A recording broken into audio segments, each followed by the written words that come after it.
carnivore, retainer of semen, and lifter of weights. He is wild, hairy, dominant, breathing into his balls and bonding with his bros. And more than anything, he charges you monthly for his content. Welcome to Manclan. We are your alpha hosts and paragons of masculinity, Annie Kelly and Julian Field. This week, our Sigma male guest is none other than Jake Rocketansky, who has extremely strong thumbs due to extensive controller gaming. So how are your testosterone levels doing, Jake? Seething. He's doing this in a Final Fantasy t-shirt. Yeah, I got so much testosterone, my hair is falling out. Isn't that like one of the theories about it or whatever? Yeah, no, that is what it is. Oh, well, we need to get you on estrogen then. Hell yeah. Wait, what's the theory? That testosterone leads to hair loss in men. Huh, interesting. Yeah, I don't ever have to worry about having low T. Yeah. I think he's stuck in the voice, folks. We're fucked. Somebody help me. What is this Final Fantasy shirt I'm wearing? It's for pussies. Manclan is a podcast series in which Julian and I will be taking a dive into the digital world of masculinity influences, esoteric manliness rituals, and alpha men. Julian and I's long-standing rivalry is well known to our listeners, but we're going to put those differences aside to explore masculinism in the age of Instagram, YouTube, and TikTok. From pickup artists to weightlifters, from new age health perverts to neo-fascists, we'll explore every option available for young fellows looking to define themselves in these uncertain times. We'll also take a look at the pre-internet history of masculinity and men's movements to try and understand how it all ended up this way. Perhaps along the way, we can learn what the hell is going on with that particular gender and how we can all become tougher, stronger, more manly men ourselves. As some of you might know, I wrote my PhD thesis on what was then called the manosphere and its interaction with and evolution into the alt-right from 2012 to 2016. You don't hear the phrase so much anymore, but the manosphere was essentially a loose coalition of blogs and forums devoted to anti-feminist politics, male identity, and naturally, extremely dehumanizing dating advice. As fun a place as it was to study, by the end of that harrowing ordeal, I just wanted to take a nice relaxing break. And so I threw myself straight into the world of conspiracy theories, anti-vaxxers, and QAnon instead. Now, Julian has encouraged me to return to the online masculinity arena to see how it's evolved since I stopped keeping an eye on it. And listeners, I can only apologise for what we will reveal. It seems that, in an ever-saturated market for influencers who tell you how to become the dominant alpha male you were always destined to be, the space has only got weirder, uglier, and more generally demented than ever before. In today's episode, we'll be digging into the increasingly common notion that the thing that's holding so many men back these days is their diet, and more specifically, a lack of meat in their diet, preferably red meat, and sometimes raw red meat. Organs, if possible, of course. That's an important one, is that muscle meat, the less manly version. Eating the organs, which I have to say I've always had a distaste for. I do not really like liver. Is that right? I'm actually the opposite. I really like... Oh, there we go. I really like, liver, tongue, I do as heart. well. I guess, Tongue I've never I'm had. just more manly than you. That explains your misogyny, yes. And I will say I like foie gras, which I guess is an ugly French side of me. Yeah. Yeah, it's so cruel what they do, but it is so delicious. The cruelty, you mean? No, yes. I'm coming out as pro-animal cruelty. The connection between masculinity and meat is one that has a long history. Although not necessarily as ancient and primordial as some of our carnist masculinity influences might want you to think. In fact, it's probably about as old as some clever 19th century advertising. According to a fascinating piece in The Conversation by the food historian Professor Paul Friedman, for most of the 1800s it was rare for cookbooks and household manuals to delineate between male and female tastes in food, given it was expected that the family would simply eat together. This changed in the 1870s as more women began to enter the workplace, giving them opportunities to eat without any men present, and businesses sensed an opportunity. According to Friedman, chain restaurants geared towards women proliferated. They created alcohol-free safe spaces for women to lunch without experiencing the rowdiness of working men's cafes or free lunch bars, where patrons could get a free midday meal as long as they bought a beer, or 2 or 3. It was during this period that the notion that some foods were more appropriate for women started to emerge. Magazines and newspaper advice columns identified fish and white meat with minimal sauce, as well as new products like packaged cottage cheese, as female foods. And of course, there were desserts and sweets, which women supposedly could not resist. actually another female food I don't really like. I don't really like sweet stuff, like chocolates and things like that. Uh-oh. So I think what we're Really? seeing so far with this podcast is that Annie is more masculine than me, which... I think I'm the highest T individual here. What do you do for dessert? Like if you do want a dessert of some sort, like a bread pudding maybe? No, I really like crisps. Like, Okay.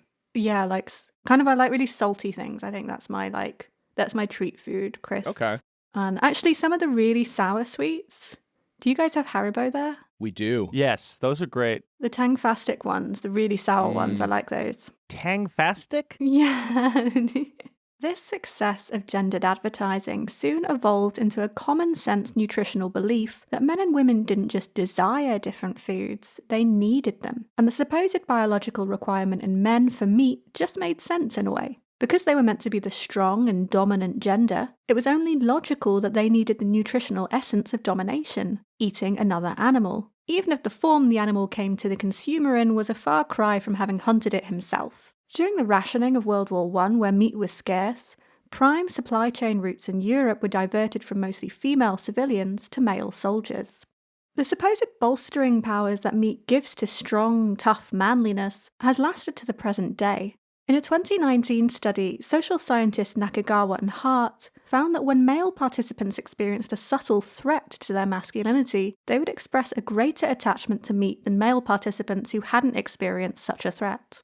The way they actually did the threat to the male participants' masculinity was really funny. They would ask them to say 3 things about their personality that they thought were feminine, and then 10 things about their personality that they thought were masculine. So it's quite easy to think of 3 examples, but they were kind of assuming that 10 is actually quite a hard number to reach. Right. So most of them wouldn't come up with 10, and then they would be like, how do you feel about meat?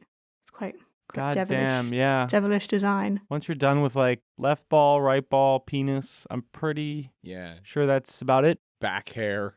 You have back hair. I don't, but some guys do. That's true. And it is delectable to shave it. I make small puppets and stuff them with it. In my opinion, there is something else going on here in the modern age, which is the increasing popularity of vegetarianism as a lifestyle choice, and how that, like every other thing we do, has become part of the culture war. This maybe isn't that surprising. Put crudely, in most Western societies, there is a not insignificant right-wing propaganda machine that associates all vaguely liberal left causes with femininity and therefore weakness. Vegetarianism and veganism, with all their various motives regarding caring for animals and the future of the planet, would seem to fall squarely under that girly umbrella. This is why it's so common for right-wing pundits to defiantly declare their love of red meat anytime the subject comes up. It's asserting their own masculinity, but also specifically defining themselves against a conception of the vegetarian critics as weak and effeminate. Memorably, Fox News' Jesse Watters debated a social scientist who'd published a paper on red meat and toxic masculinity while tucking into a steak. Keep it simple. How does eating meat make the genders unequal? Eating meat holds a lot of symbolism, and it really is too much to explain in 4 minutes. But it has to do with the fact that our individual level decisions, the things we decide to do as individuals, what we consume, what we put on our bodies, the things we buy and put in our households, are fundamentally political acts. Okay. Right? The personal is political. Okay. So I'm having a steak right now because I'm Perfect. starving. I hear you. I wish I could have half of that, but this doesn't look vegan, and I'm trying to be vegan. You're a vegan? It's really hard because I don't know if I told you I'm from Wisconsin. Okay. And cheese was like one of my favorite things. See, how that looks pretty good. That's a little rare, medium rare. Yeah. Is got this some nice dead animal, dead cow hanging on your fork? Is this bad that I'm eating meat? If you go hunting, that's a totally different story, right? The blood's on your hands. Right now, you're kind of just enjoying the benefit, and the blood's on someone else's hands, and that's not very fair. What if they want to hunt meat, or what if they want to raise cattle? Oh, totally. But the idea of killing and taking a life, that we should really deeply consider what that means for us as human beings. You know, people have said you should judge a society by how it treats their animals. And we, you know, it'd be great if we had universal health care for our animals. Universal health care for animals, that could be expensive. We can afford it. Look. Really? Because we're $20 trillion in debt. I got some money. I got this Do you nice care mug. more about people or animals? I care about our world, and I think in order for us to achieve a more sustainable future, particularly regarding what's happening with climate change, we need to figure out how the 7.6 billion of us on this planet can be good neighbors. And we're really bad at being good neighbors right now. Okay, so like, why should I be a good neighbor to a squirrel? Well, you don't have to worry about, if you don't want to worry too much about the squirrel right now, the squirrel's part of nature, right? If you keep killing nature, what's going to happen to us, right? If we as people keep killing nature. Me too, right? Like, I still eat cheese a lot.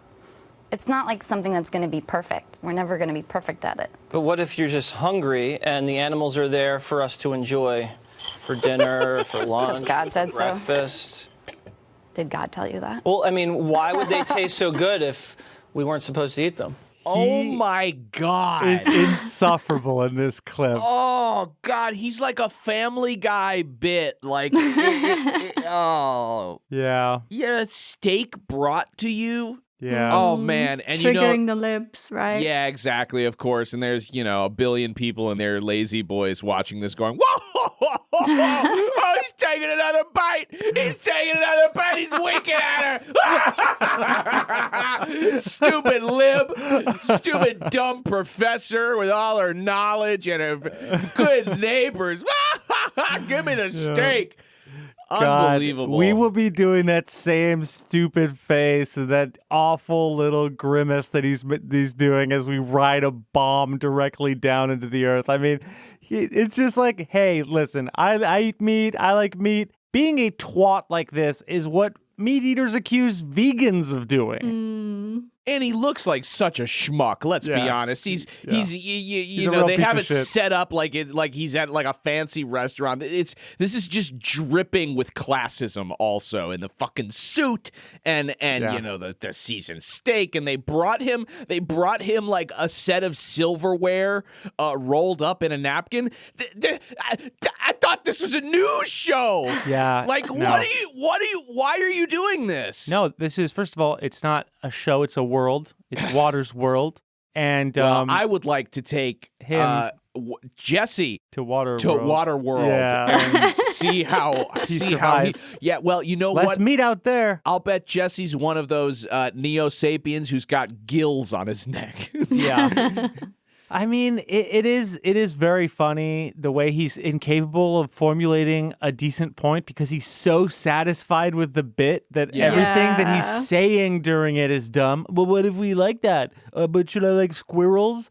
Like, he's not even, there are decent points for why, people eat meat, and he's making none of them, of yeah, course. none No, of them. it's just like, I'm I think owning it's because this she's like person. also not really playing ball. He kind of wanted her to freak out that he was eating a steak in front of her, right? Yeah, she starts to she's like, it's dead animal on your fork or whatever. But then, I don't know, he was going to be this satisfied anyways. I have a feeling he could do this in front of a mirror and look the same. Yeah. And probably does. I would have loved if they brought the steak and she was like, "This is such a stupid bit. I don't want.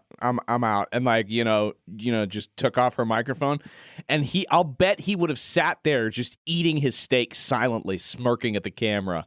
Or if she was like, could I have a bit? and takes his fork and knife, starts to cut the steak, and then jams the knife up into his skull.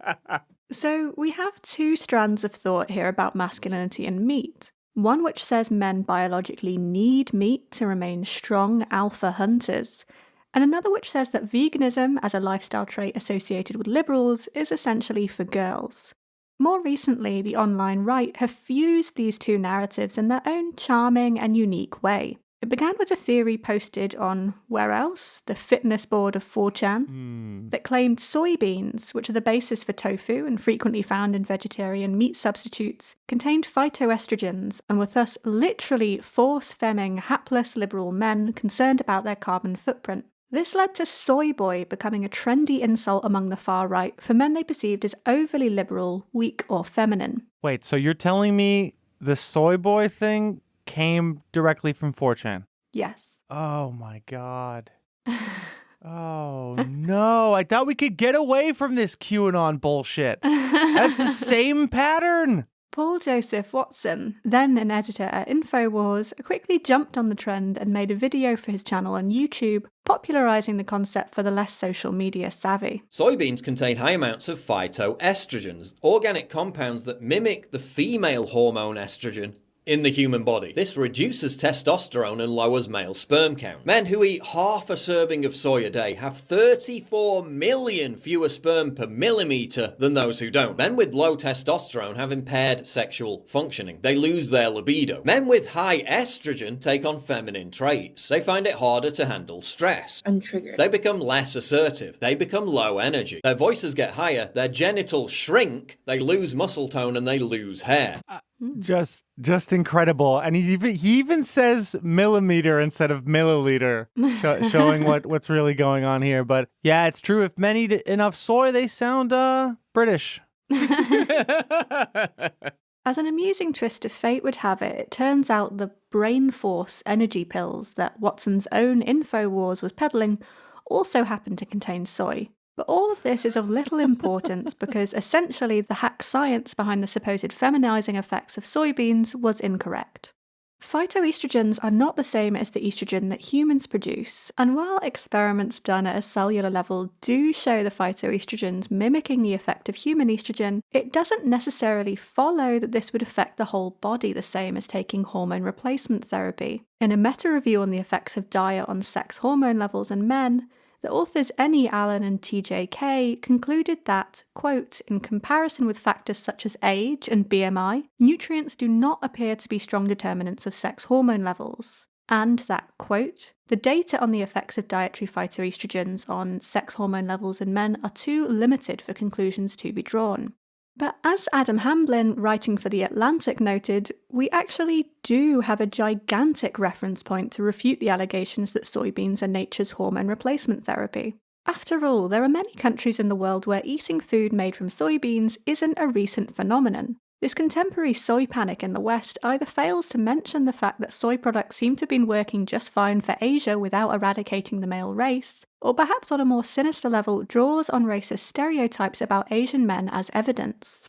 At a purely practical level, experts presented with the breast question have cited the basic facts that men in many Asian countries have long consumed soy-rich diets. They do not have gynecomastia, developing of breast tissue, at especially high rates. If anything, diabetes, heart disease, and many cancers tend to be low compared to those in the US. Yet Asian men have long been depicted as effeminate in Western culture, along with the soy they consume. It is this toxic online atmosphere in which our episode's protagonist emerged, fully formed, looking like a caveman who discovered steroids millennia too early. He calls himself a lifestyle coach, a CEO, and above all, a primal, who goes by the name Liver King.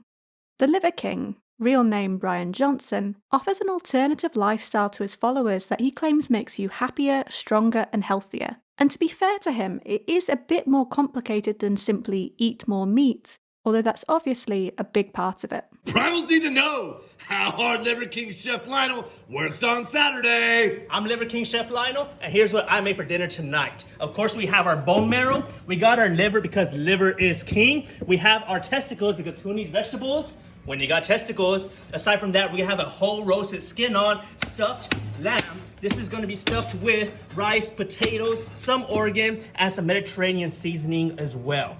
Aside from that, we're going to have an organ ratatouille. It's like a regular ratatouille, but of course, with plenty of organs in there, including liver, heart, and testicles. We have our yogurt sauce to accompany everything I just mentioned. And aside from that, we have our guacamole. We have our carbs on top of carbs. And then we have our burgers with cheese on top. That's what we're having for dinner tonight. Liver King Chef Lionel, out! If you like bite into one of those burgers or like reach into like the neck of that lamb, there's a little note in there, and scribbled on it is, please help me. I'm being held against my will. I'm being held against my will by this caveman. He's forcing me to cook hearts and testicles and to appear on video. I'm not getting any residuals. Yeah, it's very funny how much they've like trained him to kind of deliver the lines like Liver King, you know? Just be like, come on, again, Lionel, again. Lionel, you're a character in the show. You got to understand that, okay? People aren't going to want to eat testicles and hearts if they don't really feel like you're excited about it.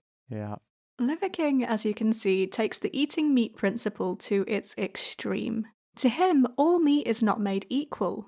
Organs, known in the culinary world as offal, are the best, most nutritious parts. From what I could find, there is actually some truth to that. Offal does tend to be more nutrient-dense than muscle meats. The science on eating it raw, as is Liver King's preference, is a little bit sketchier. Liver King here. I'm hungry. Send something up. What? Why would I eat vegetables when I can have testicles? Send me up all the primal food and all that other shit that you have. 30 minutes? Liver King doesn't have 30 minutes. That was fast. Good afternoon, Liver King. Your beef liver.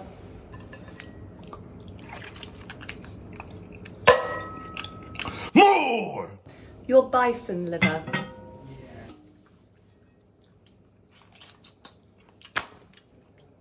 More! Your testicle.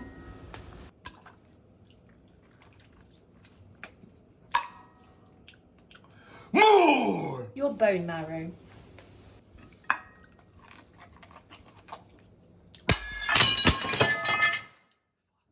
More! So Those sounds are like the sounds from like an early access survival game on computer of like eating, feeding your character. Is he eating all that shit raw? I'm glad you picked up on that, Jake, because I specifically picked that video because I thought the audio would translate really well for our podcast listeners. what I think is very funny is that he's hired the person working for the hotel.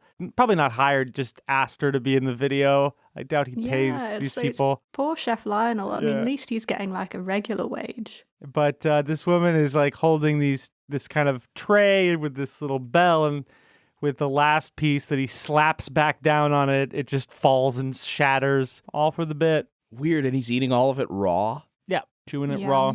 Don't you get really sick from that? It is an issue. Specialists have mentioned that raw meat contains a lot of bacteria, and in the long term, that can be pretty dangerous. Yeah, it can. This guy, Liver King, must have diarrhea like 5 times a day. No, like he actually claims in interviews that he shits so perfectly he doesn't have to wipe. That it's nice and hard, and yeah. Now that's a claim I can get behind.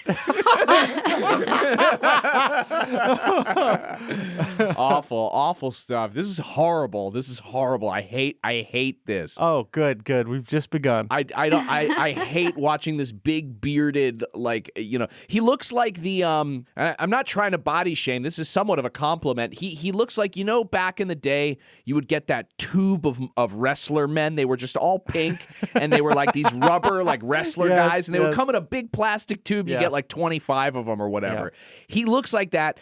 And he's like eating these like floppy, like bright pink, like raw pieces of meat, like he's a caveman. Mm-hmm. We don't have to do that anymore. Our ancestors struggled so we could thrive and eat stuff like McDonald's. Yeah, but you're not going to get millions of followers just eating McDonald's alone in your apartment. Some people do. There's a lot of like McDonald's review YouTube Joey's channels. Food Tour and that kind of stuff. Yeah, you're right. You could be. But that market is already taken. Yeah. He had to do something fresh. Well, let's hope it's fresh or it will eventually kill him.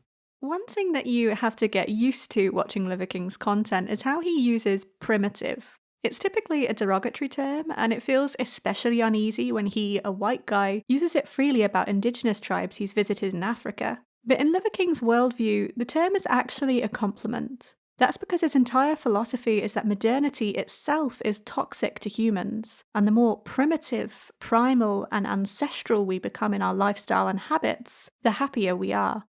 Liver King's website discusses what he calls the 9 ancestral tenets, which are all issued as directives: sleep, eat, move, shield, connect, cold, sun, fight, and bond.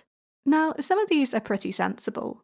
Sleep, for example, recommends not eating directly before bed and avoiding artificial blue lights to get better sleep. I know that these are both probably the right thing to do because personally I ignore both of them and sleep terribly. Actually, what he says is to get a pair of blue light blocking glasses, which I'm pretty sure are not primitive items, but we'll get into the Liver King's contradictory approach to technology a little later. Some of Liver King's tenets are a little more woolly. Let's look, for example, at shield. The 4th ancestral tenet is shield because we need to avoid dangers just like our early ancestors did.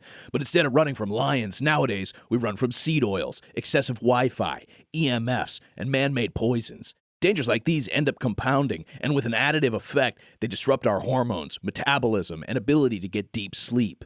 Start by turning off your Wi-Fi at night and stop wearing perfume. The name of the game is progress, not perfection. Now, I'm not implying anything here.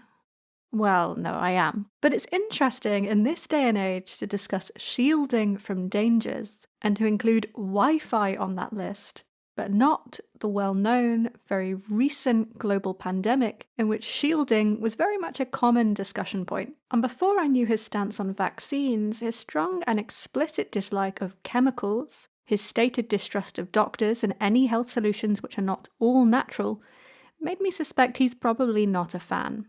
He even thinks that beds have too many chemicals in them, which he expressed one time in his own charming, bombastic way by blowing one up with a tank on Instagram. Liver King here.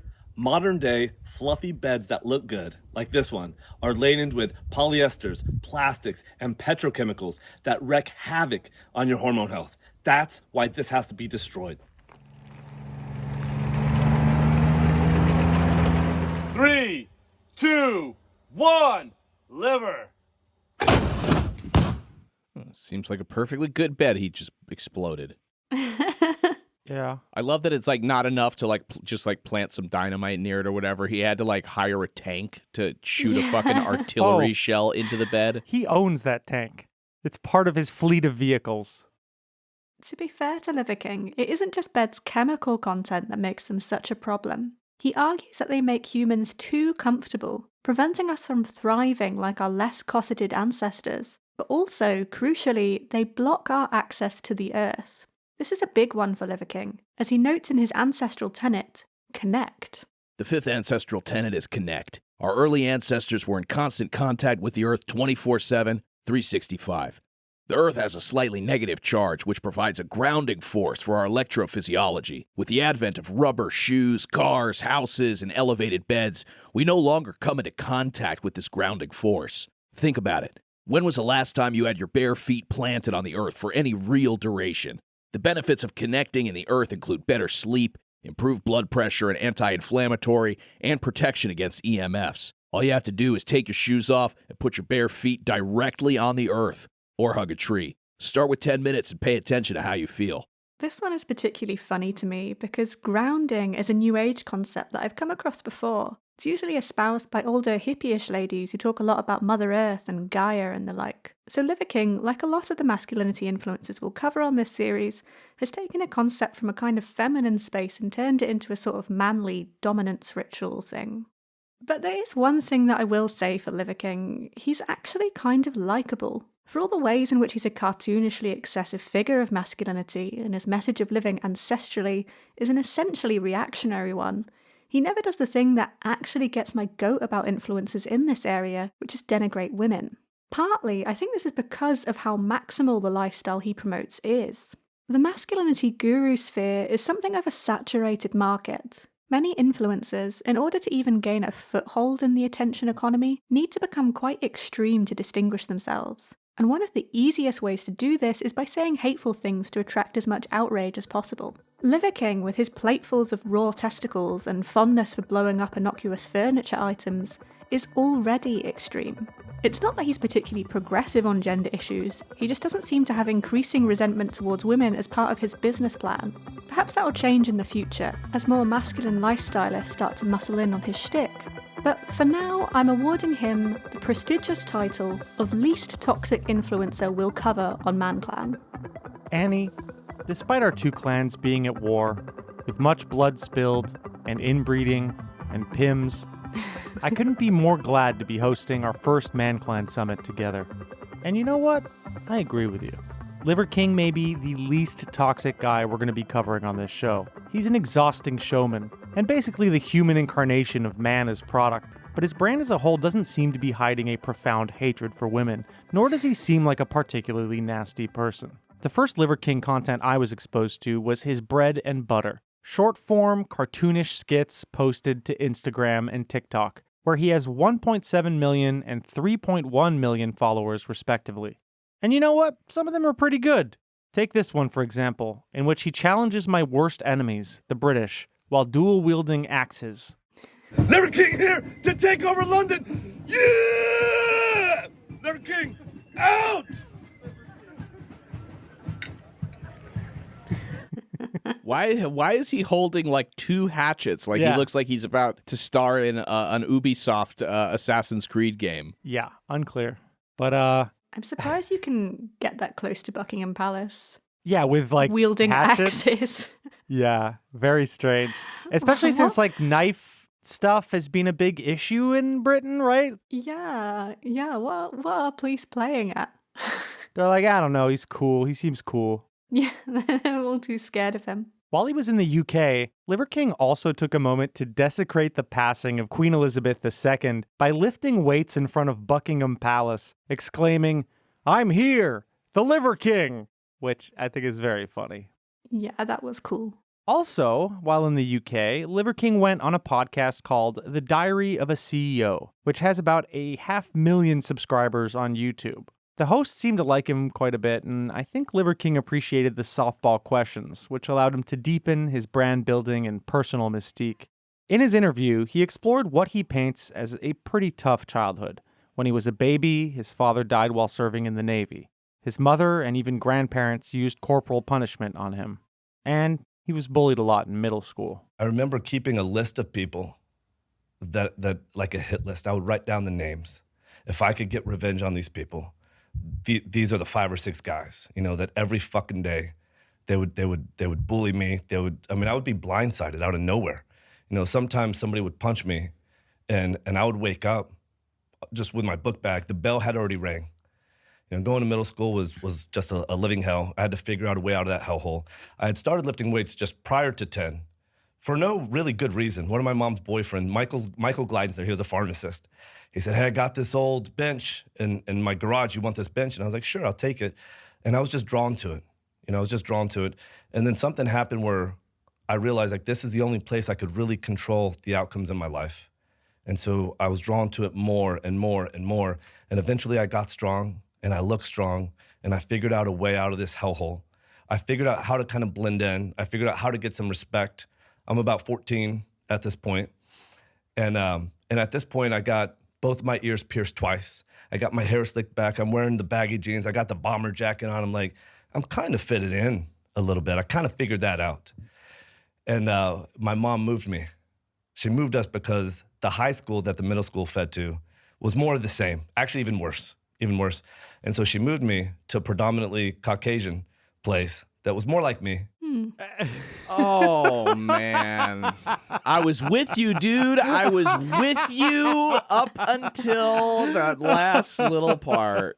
Yeah, pretty funny little note there. There was a kid that I went to middle school with who was like kind of tall, lanky, really geeky. He had big glasses. And middle school in the early 90s was, I don't know what it's like now, probably just as tough in other ways, but it was pretty tough, especially for boys who were not athletic. And this guy joined the wrestling team in freshman year of high school. And by senior year, maybe even junior year, he was a massive hulking guy. I mean, just totally ripped. And so I can understand where Liver King is coming from in terms of being bullied and being kind of a nerd and wanting to get strong. So at the very least, he was physically intimidating. But the last thing he says, where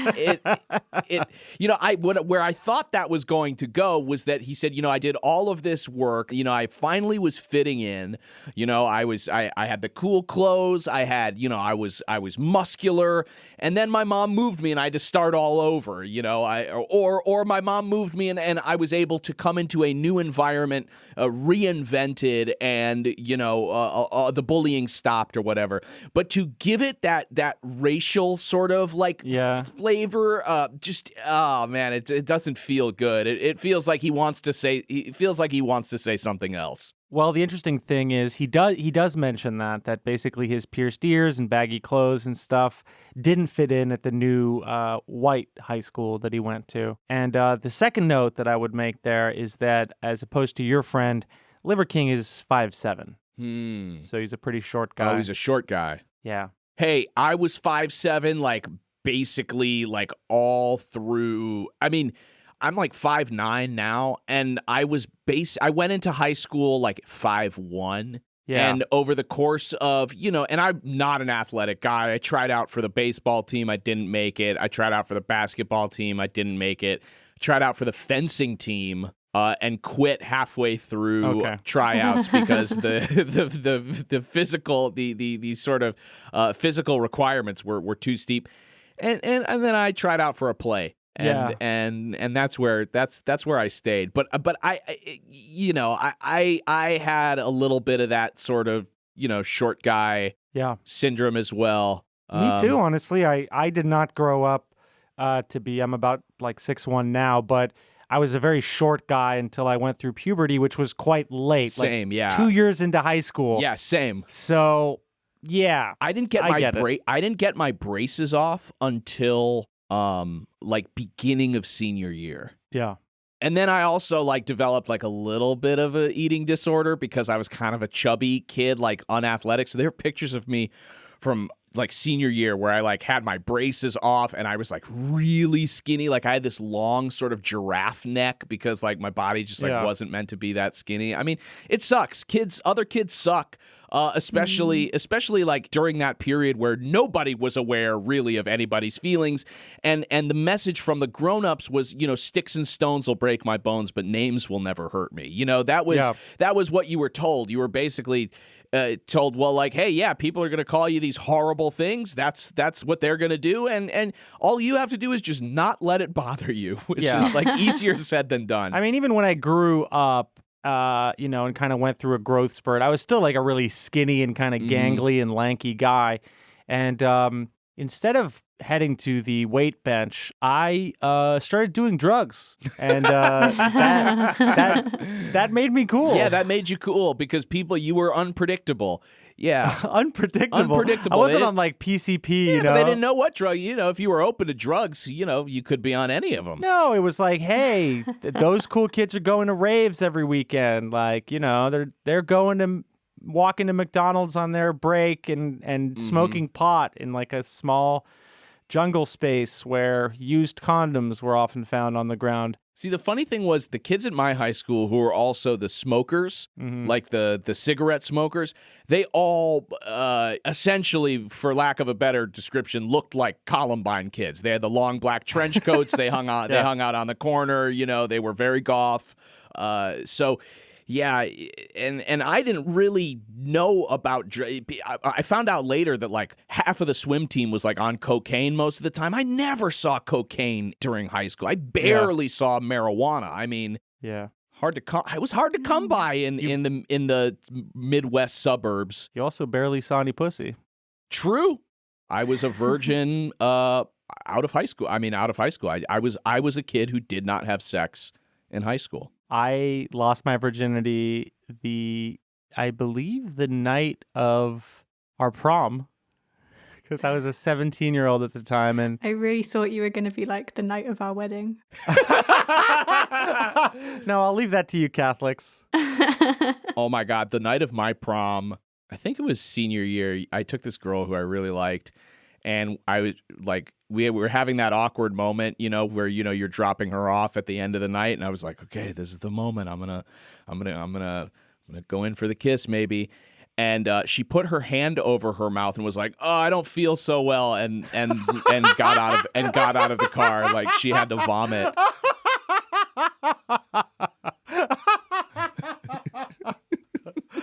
Oh God. Okay. Well, she was like, "I think I ate a bad cookie or something." It was like from a cookie. She claimed it was from a cookie. Yeah. I gotta poo my pants. Yeah. Oh no, I've tripped and fallen. Yeah, and this was like right near. So the neighborhood. I didn't live in this neighborhood, but the neighborhood where a lot of my friends lived and she lived was the North Shore of Chicago, and we were right. It was Harold Ramis's neighborhood, who famously played Egon in Ghostbusters. So I don't know why I included that. Yep, I guess I just wanted to brag that I come from the Ghostbusters neighborhood. Bill Murray is from my neighborhood. All right. Egon Spangler from my neighborhood. Okay, well, I'm taking out my Manclan hammer and I'm bashing your skull in. So, for reference, when he was 14, this is what Brian Johnson looked like. I wouldn't believe that was a teenager. It's like a really built teenager. I don't think anybody at my school looked like that. Yeah, no, he's... Yeah, Or maybe they did, and I'm just not shallow. Didn't notice. Let's not pretend. Let's just admit that you never got a guy to take his clothes off. So the funny thing is, he does mention that the moment he realized that the workout was paying off was when somebody compared his body to Mark Wahlberg's. Oh, yeah. Who's also notoriously short. Yeah, I suppose so, huh? Yeah. One of the interesting aspects of the interview is how open Liver King is about bodybuilding as a form of coping mechanism for him. I've become obsessive about this, about controlling outcomes in my life. I stopped really leaning on other people. Things have changed. Now I would say that I really have a truly interdependent and synergistic culture. And I'm sure that that culture and chemistry is where it's at. You can do anything. People say this all the time, the cliche, but it's true. You want to go fast, go alone. If you want to go far, go as a team. And it took a while to put that stuff together. I think that a big part of the dark side is I'm so obsessive about controlling certain outcomes in my life. That's why I spend 3 or 4 hours in the gym every day, and a lot of people are like, hey man, don't you have other things that you, and I'm like, you know what? No, this is what I have to do. I have to do this. Why do you have to do it? Because I do. Why? I start with the hardest thing I'm going to do all day. So I put myself through that. I'm like, if I can do this now, everything's going to be a little bit easier. And I've tried taking some time off. Usually I'm so overtrained that the brain isn't even thinking right. And so when I take a little bit of time off, I do a 5-day fast once a quarter. So I don't work out when I do a 5-day fast. And my brain is like on another level. Is there not an element of the fact that the gym is what saved you from the bullies? I'm sure it is. So it's a survival mechanism, that place. I'm sure it is. And so much of my message today is that strength is an alpha virtue across time and space. So that's a pretty quick jump there from like, it's a coping mechanism to, I'm, living on a different level in the an alpha virtue across time and space. Yeah. Man. Time maybe, but I guess by space he just means in other countries. Yeah, I think he just means like anywhere in the world. But it makes it seem like, he's like this cosmic being, Yeah. like fucking Dr. Manhattan sitting on the moon, just being like... He's seen every possible dimension. I'm so ripped. I wouldn't be surprised if like the next video you guys called up, he's like glowing blue in it. I wouldn't be surprised. Yeah, I know what you mean. He just has this really like unreal quality to him. Looks like a kind of cartoon in so many aspects. It does get like a bit like jarring when you like view a lot of his content. So after high school, Brian Johnson went on to study at Texas Tech University, graduating in 2001 with a degree in biochemistry. He claims to have written a thesis on supplemental nutrition. He then immediately went to work for Eli Lilly, a pharmaceutical company.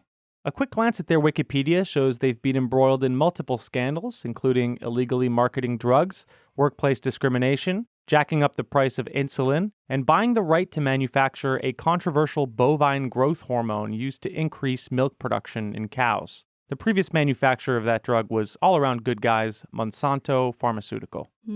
Yeah. He literally worked for Big Pharma. Yeah, not honestly pretty subprimal, as he would put it. I was going to say, that is not ancestral. That is the least ancestral job I can think of. So true.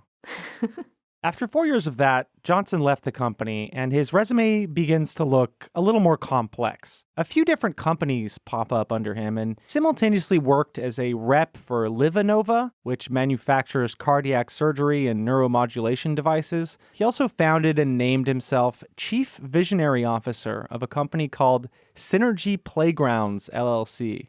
It dubbed itself a full-service innovation agency, and basically did management consulting and marketing, mostly for businesses related to dentistry and plastic surgery.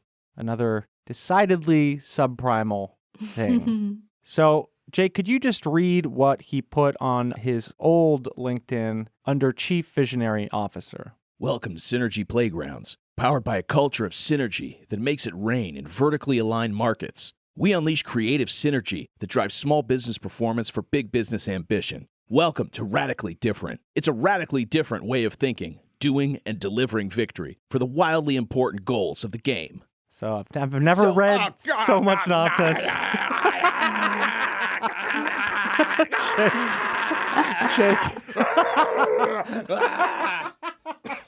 Jake is having a full-on fucking meltdown. His eyes are revulsing. He's coughing. He's melting. That fucks him up way worse than any of this other stuff. There is maybe because son of English teacher, but nothing pains me more than reading so much that says so little. Yeah. That says nothing. That is, you know, oh God, it's like the curse of the brand energy. Yeah. You know, a culture of synergy that makes it rain in vertically aligned markets. Yeah. It's I'm not CEO brained enough, I think, to... You want the rain to come down vertically. When it comes down sideways, the umbrellas stop working.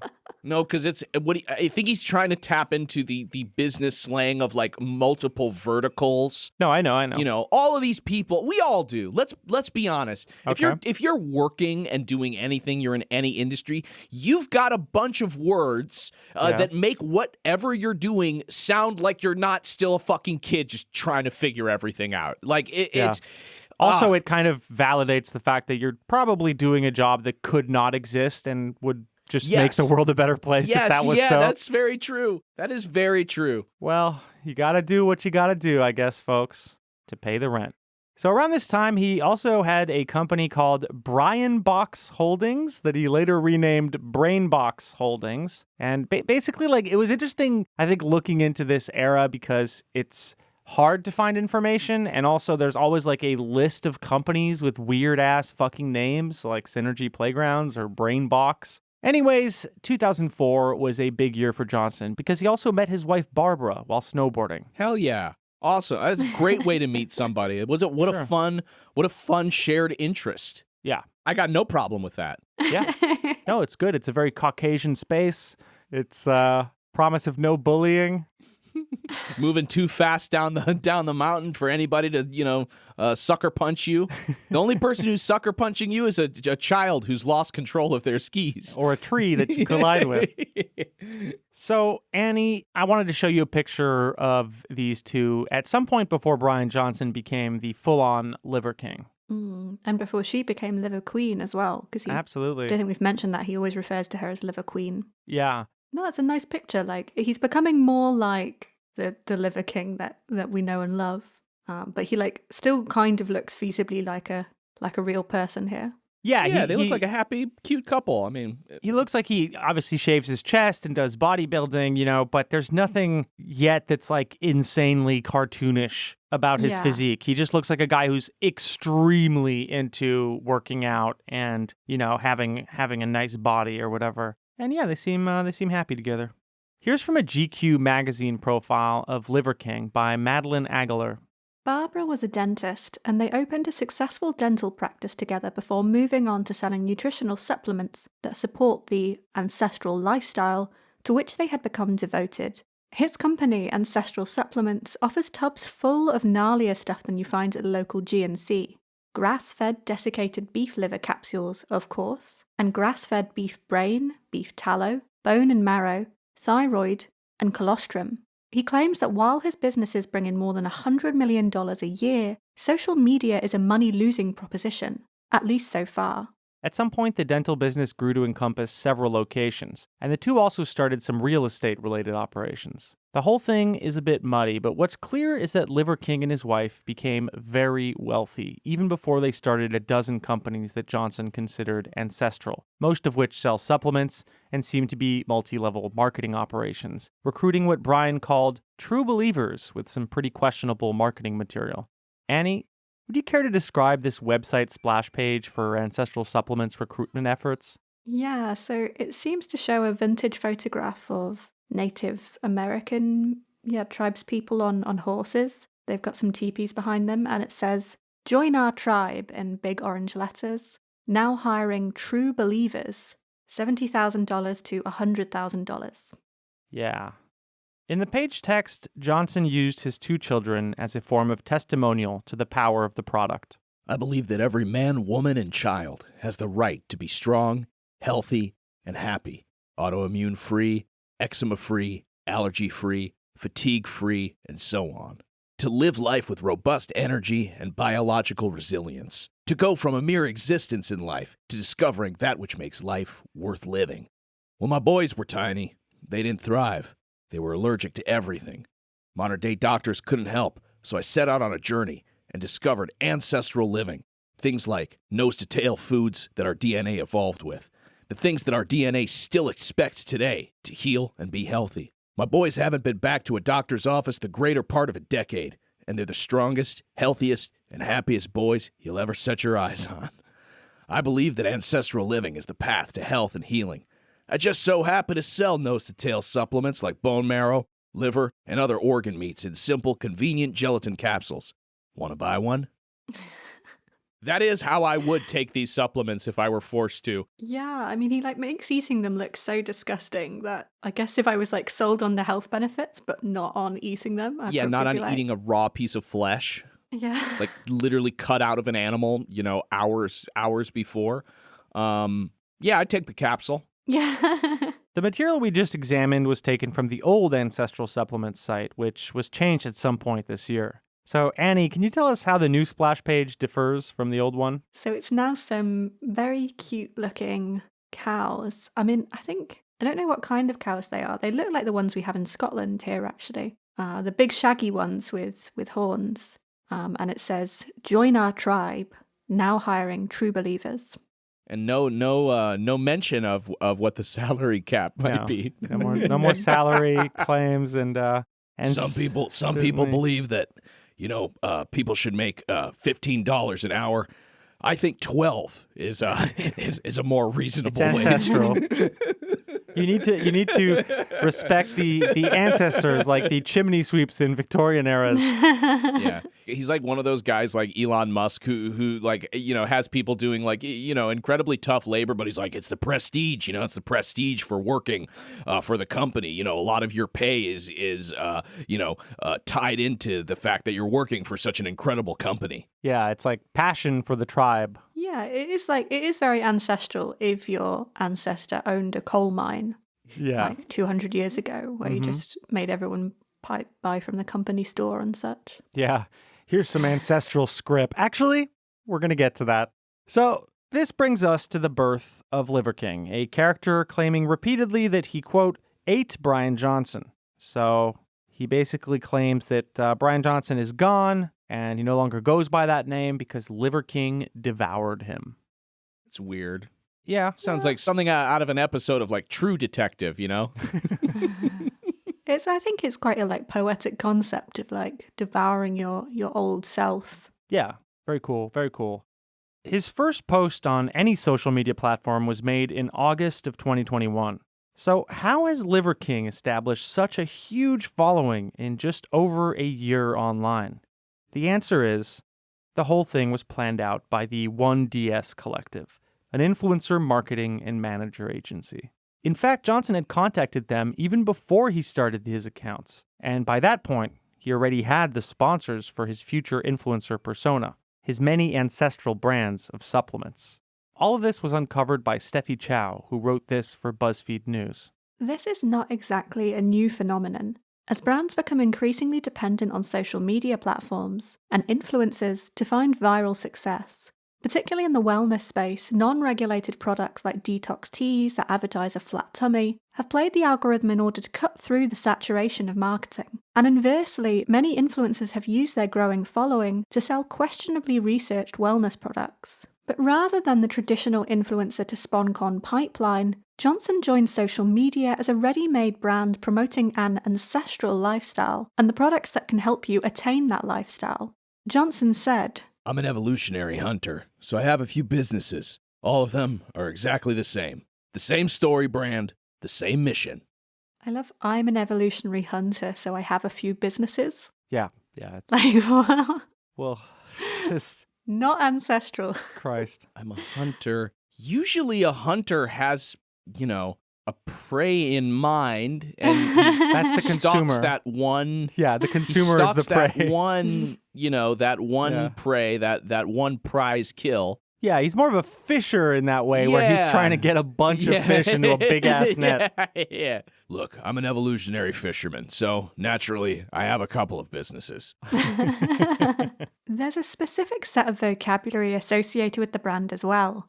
Liver King addresses his wife as the Liver Queen and his sons as the Savage Liver Boys. Liver King's fans are addressed as primals. Cardio workouts are translated to simulated hunts, while strength workouts are training barbarian.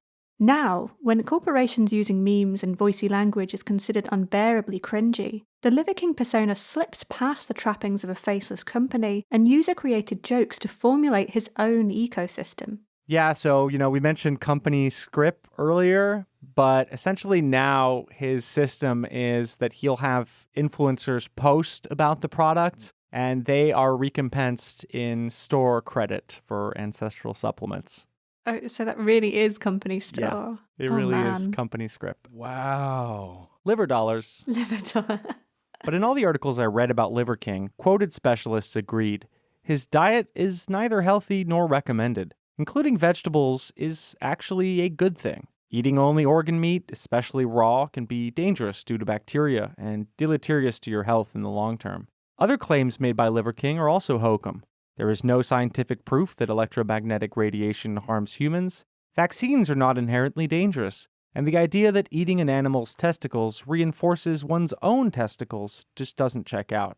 Now, I know it goes without saying, but it's also true that food is not a replacement for wearing sunscreen, nor do all mattresses poison the sleeper with hormone-disrupting chemicals and flame retardants. All of these falsities and inaccuracies were detailed in an article from McGill University's Office of Science and Society by Jonathan Jarry, who seemed genuinely frustrated by social media figures like Liver King. I won't lie, it is draining to watch our pop cultural kitchen churn out health influencers by following the same recipe over and over again. The steps are simple and lucrative. Separate food groups into angels and demons. Pit the inherent goodness of Mother Nature against the toxicity of man-made materials. Exalt the merits of an ancient tradition, sadly forgotten but now rediscovered. Look the part. Make sure your phone's camera is always pointed at you. Repeat your catchphrase. Importantly, sell your own line of supplements. Then there's the steroids controversy.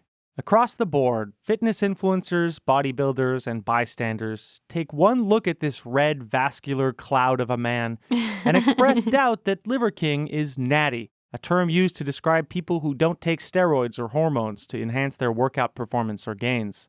Joe Rogan even stated on his podcast that Liver King had, quote, an ass filled with steroids. This led to a public denial by Brian Johnson, who nonetheless praised Rogan and tried to score an invite onto his podcast. Instead, Rogan doubled down. The Liver King thing drives me nuts because that guy's on steroids. Well, just shut the fuck up. Well, so I know he's eating really healthy. It's clear he's eating all these animal foods and, he's eating organ meat, which is very rich in nutrients. All that's true, but he's dodging the main bullet.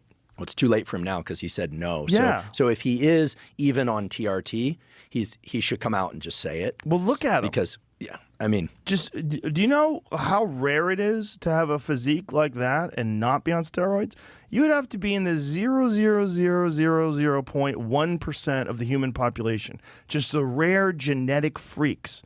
I mean, I don't care how much you lift weights. Like, that is a freak physique. Liver King's marketing team seemed to have a problem on their hands. But thankfully, they knew exactly what to do. Make the entire situation into content. So here's a skit featuring Liver King as a doctor delivering blood results to himself. What up, primals? It is time to put the rumors to rest. I just got my blood work done, and the doc is on his way to give me the results. Okay, Liver King, I got your blood results. Show him, don't tell him, doc. Okay, we did find something unusual about your blood.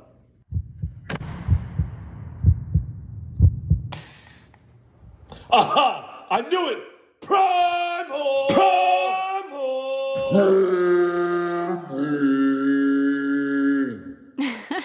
Liver King's denial of the relatively obvious, that he uses some decidedly subprimal substances to build his body, is pretty funny considering one of his core messages is about taking responsibility. I believe everybody has the same primal potential to become anything. And when you can become anything and you realize that, you're a true king, you're a self-made king.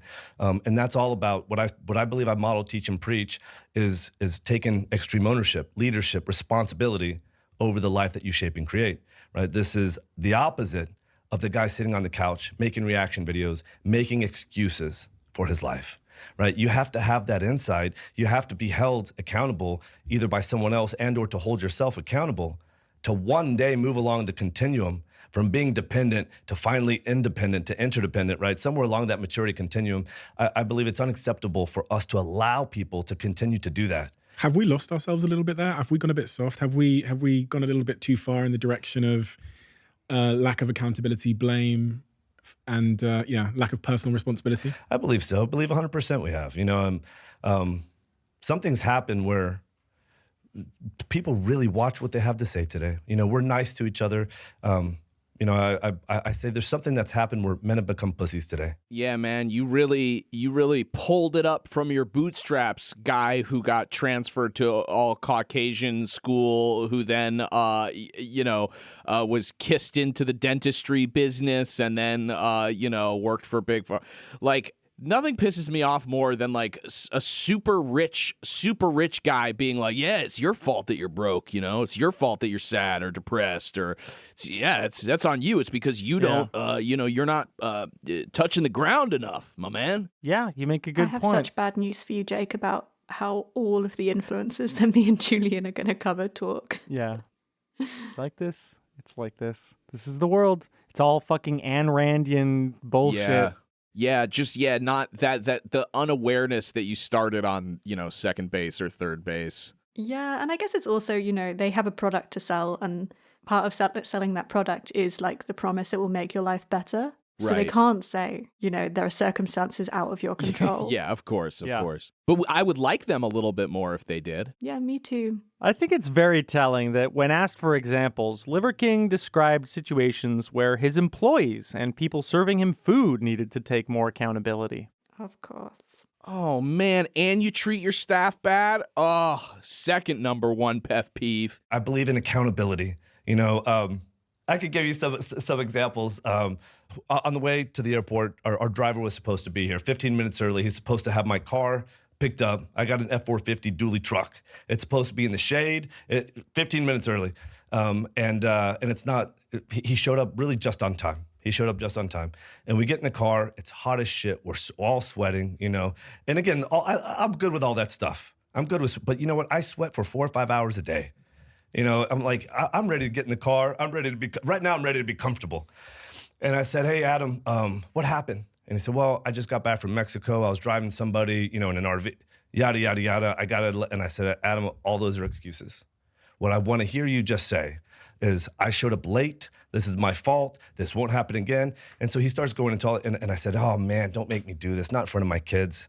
Right? Because I can't allow you to do this. I can't allow this to be any. So I let him have it. I say, hey, man, I just want you to own it. I want you to say that you messed up. Here's how you're going to get better. Here's how you're going to fix it. And he proceeds to still defend. He felt like he needed to defend himself a little bit more. And so he did apologize. What I ended up saying is, primitive culture tribes don't really have a word for I'm sorry. It's I'll get better.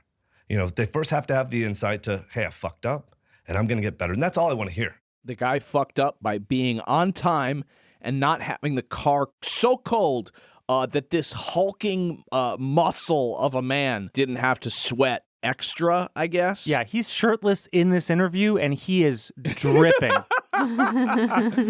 Oh my God, what an asshole. Yeah. I didn't want to have to do this in front of my kids, lesser human. Like, fuck you. Yeah, no, for real. Fuck you. I was like, you are blessed enough. You are blessed enough to not have to get on the fucking like the LAX like ride sharing tram or call a taxi or figure out your own transport. Wait in the taxi line. Like you have a driver. In this big fucking car that's gonna come pick you up, make your life super easy. Fuck you. Yeah. That's the lowest. That is the lowest of the low. His other example is a guy serving him food, and he'll be honest if he doesn't like it. He's like, this is a bad food experience. I'll just be honest, man. They got to take accountability. Yeah, that's not an example of you taking accountability. You say, I believe in taking accountability, and then just kind of say, like, I believe in berating server staff. You know what I do if I'm like at a restaurant and a server brings me the wrong meal, like not what I ordered? I just nod and I take it and I eat it. It's not that big a deal. It is way worse. I don't know. Maybe it's because I worked in food service, but like I would rather not make somebody panic that they fucked up over something so minimal. Yeah. Yeah, I mean, I think that's why, like, I think it is because you worked in the food service. It's such a difference, I think, working in places where all your customers also have service jobs compared to working in a really fancy place where nobody has ever had a service job. The difference in how nice customers are to you is just so stark, right? Totally. But have you considered taking shitty expensive supplements and somehow not being a server after that because you become primal? Yeah, I'm not taking the accountability supplements. Of course, one of the most glaring contradictions in Liver King's messaging is his use of technology and accumulation of wealth. He claims we should live like our ancestors, but owns a dozen vehicles, including a tank, films himself shooting guns constantly, flies in a private jet, and owns a mansion. For some of his followers and detractors, Liver King's claim that he sleeps on hard wood with a thin blanket isn't enough to neutralize the rest of these obviously modern habits. And so, naturally, Liver King filmed a video explaining all of this away, which I have to say comes off a little bit as making excuses. Probably want to know. How is living in a mansion?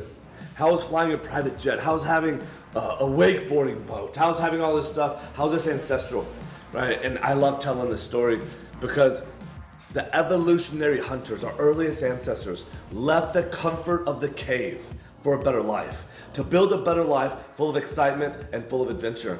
And when our evolutionary hunter ancestors found a rock and figured out how to bash it over a skull and access the brain, you had a subprimal right next to him who said, that's not very ancestral because this is technology, right?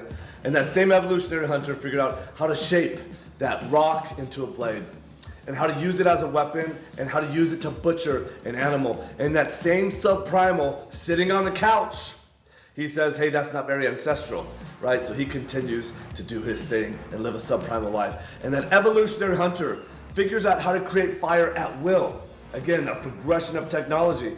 And that same subprimal sitting on the couch says, this is not very ancestral, right? So he's sitting idly by, letting life happen to him, where the evolutionary hunter is creating the story of technology across time. This is the epitome, the definition of what is ancestral. There's a technology story across time. So you can be a subprimal and sit on the couch and let life happen to you, or you can be the evolutionary hunter that leaves the comfort of the cave and creates and shapes a better life and moves from that tiny cave to a big, better, badass, more luxurious cave. And then the guy that creates the wheel, and the evolutionary hunter that evolves that into the engine, into the vehicle, into the plane, and then flying private, creating a better life, shaping a better life. This is the epitome of what an evolutionary hunter does. So I would say these very things that I do define what an evolutionary hunter is. You can take that shit to the bank. So a couple notes there. I'm pretty sure that when the hunters first took a rock and bashed the skull of an animal open to eat the brain, nobody was like, that's not very ancestral, because nobody was selling diet pills, the fucking supplement pills, claiming to be ancestral, because they were just themselves. There was no concept of that. And then he says, oh, they sharpened weapons and fashioned, like knives and swords and stuff like that. And then someone sitting on their couch said, that's not very ancestral. No, they did not have couches when they sharpened weapons for the first time. The entire fucking thing is just insane. But it's an argument. It's an argument for progress.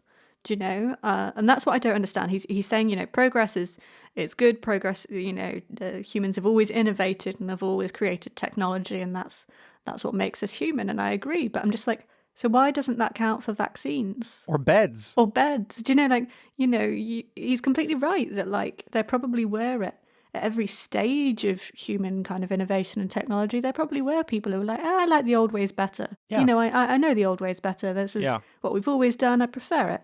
Probably when we moved from the Bronze Age to the Iron Age, there were people going I prefer bronze. It's just what we've always had, But what I don't understand is why he's now in 2022 standing and saying, no, we have to go back to these ancestral ways, but not the ancestral ways, which mean I don't have a tank and several different cars and a private jet and a mansion. Who can forget when the evolutionary hunter contacted a social media marketing company to put together a brand around sharpening knives for the first time? Absolute garbage.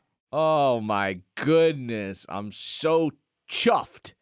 All right, well, here comes what I can only describe as investigative journalism. Here's a tidbit you won't be finding anywhere else in any other articles that I discovered through repeatedly Googling stuff and names and combinations of names and stuff like that to figure out what the fuck is happening behind the scenes and what Brian was up to, I guess, between 2004 and approximately 2021 when he first launched his social media.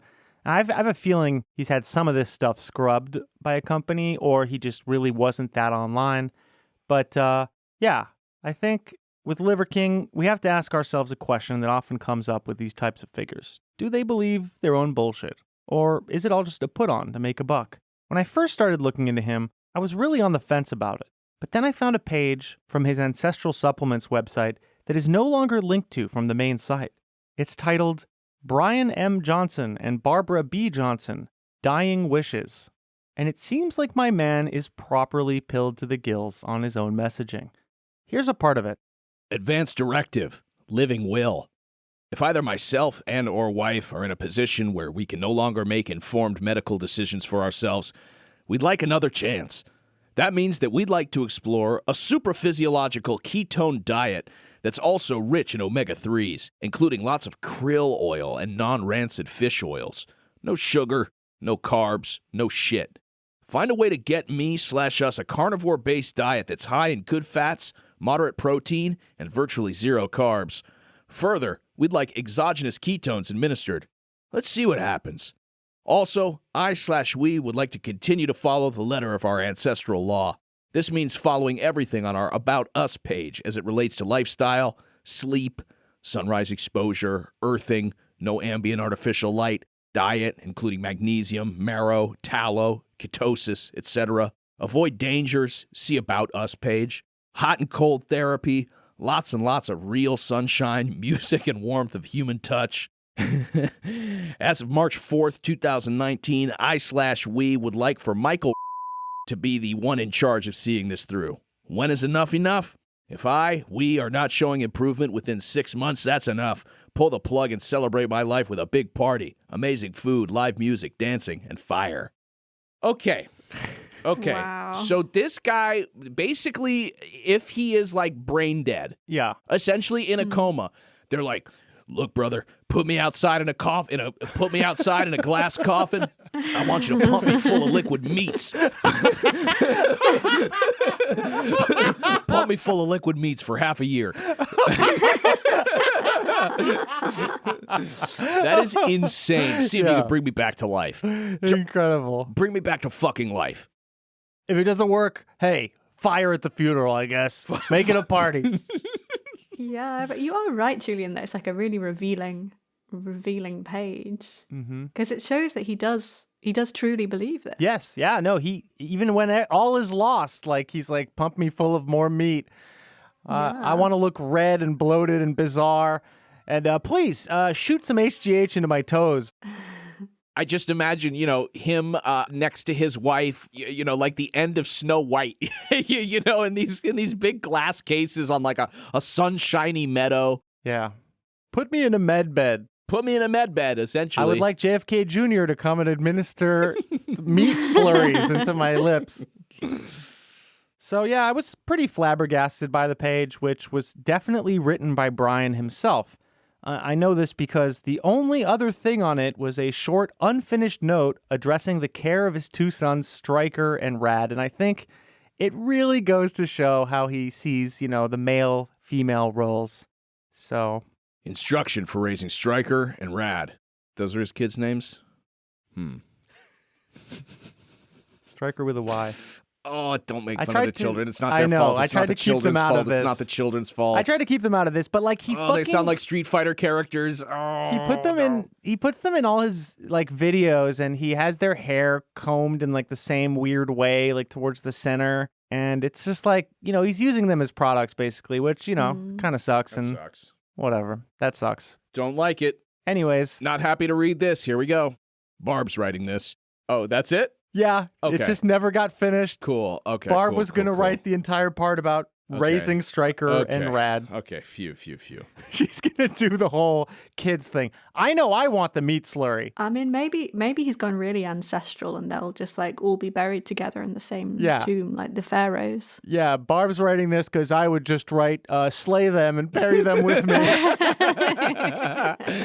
Yeah, one of those little tiny sarcophagi you can get, you see in the museum, when the baby pharaohs die. In fact, put the kids in a blender and inject them into me, just to see what happens. Maybe that'll fix me. Yeah, it's feed me the slurry made out of my children for 6 months. Let's see if I reanimate. Oh my God, what is wrong with this world? We look at what this system has done. It has created a true monster. I mean, this guy wants to Frankenstein himself with like a liquid testicle. I can't even comprehend. I can't even comprehend how you walk around day to day with these kind of thoughts in your head. He's probably very happy. He's probably happier than all three of us are. I don't know. I think it's like that control freak thing where it's like, as soon as you lose momentum, you realize like, oh, my brain is doing weird stuff. Because as long as you can kind of essentially assert like a kind of addict style control over everything around you. Like, I'm naming my kids. My wife has changed her name. Like, I'm this new guy. I'm working out every day. That's like, you can kind of be like, I'm happy. I'm productive. I'm good. But age and time and the nature of human existence really catches up to you the moment you drop the weights, drop the control, stop yelling at everybody who serves you, and just go, well, wait a second. Yeah. What does it all mean? The true ancestral power is being able to sit by yourself in a quiet room. Yes. And not want to kill yourself. Yeah.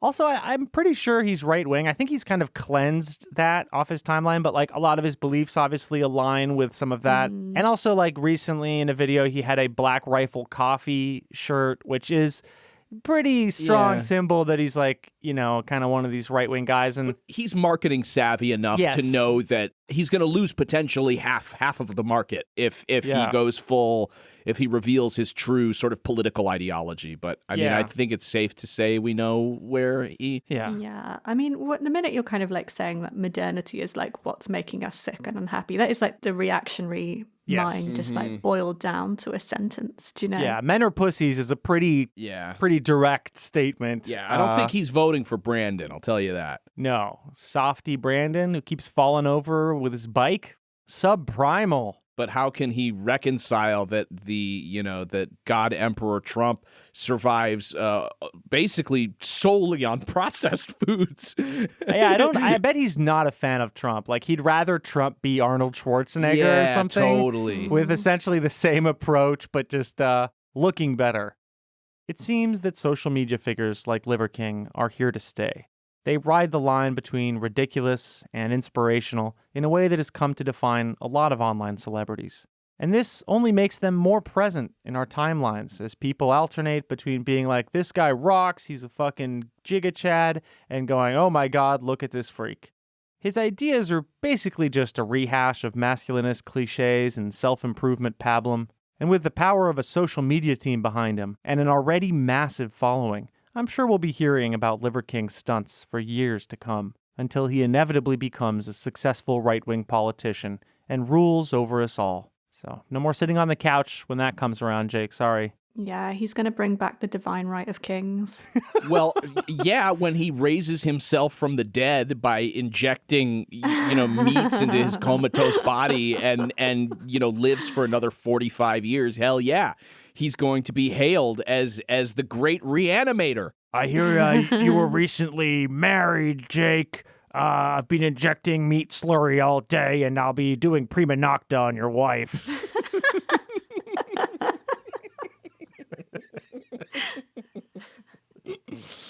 You can go sit on the couch. I'm plenty of video games over there. I'm sure you're comfortable sitting around doing jack shit. I guess today, Jake, you're being turned into a liver cuck for a video I'm making. Thanks for listening to the first episode of Manclan, a 10-part series brought to you by the QAA podcast. All 10 episodes will be going up on our premium podcast feed, which you can get access to for just $5 a month by going to patreon.com/QAnonAnonymous. You'll also get access to all of Travis View's first season of Trickle Down, as well as an extra episode of QAA for every regular one we put out, and access to our entire archive of premium episodes. Listeners, remember, what happens in Manclan stays in Manclan. Yours is the earth and everything that's in it. Now, prepare for tonight's ritual.